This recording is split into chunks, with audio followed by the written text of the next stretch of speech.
பல்லாங்குழி, தாயக்கட்டை, கிட்டி புல்லு, புட்டு, எரிபந்து புட்டு, இதெல்லாம் வர்ணமி காசி, எரிபந்து, தாயம், அப்புறமா பல்லாங்குழி எல்லாம் பல்லாங்குழிய பார்த்து பல வருஷம் ஆகுதுண்ணா. அதெல்லாம் காட்சிப்படுத்திருக்காங்க. பல்லாங்குழி வச்சிருக்காரு, பேர் இல்ல, எல்லாமே வர்ணமி காட்சி தான். மனமார்ந்த நன்றி, மகிழ்ச்சியும்.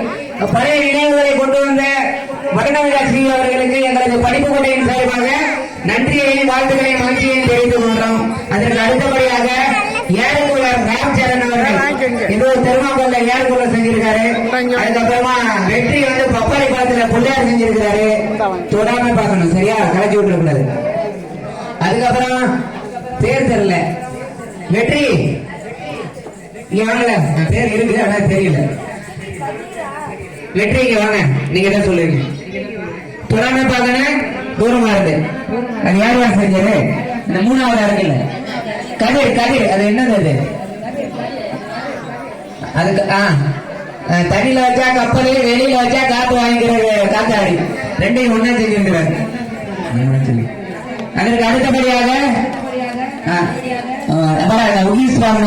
ஏதோ எருக்கன் செடியெல்லாம் வச்சுக்கிறாங்க, பார்ப்போம். கூட்டமா வராம கொஞ்சம் கொஞ்சம் பேர் வந்து பார்த்துட்டு போனாலும் பார்த்துட்டு போகணும், சரியா? சென்ற ஆண்டை விட இந்த ஆண்டு மிகவும் சிறப்பாக கைவினை பொருள் கண்காட்சி நடைபெற்றுக் கொண்டிருக்கிறது. பெற்றோர்கள் மற்றும் மாணவ செல்வங்கள் இந்த கைவினை பொருள் கண்காட்சி புளியம்பட பல்லாமையாரா?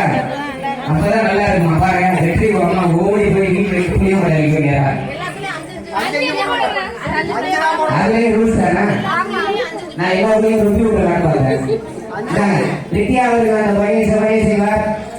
தமிழாசிரியர் அவர்கள் கைவினை பொருள் கண்காட்சியை காட்சிப்படுத்தி வெளிநாடு உணவுகளுக்கு தெரியப்படுத்துவார்.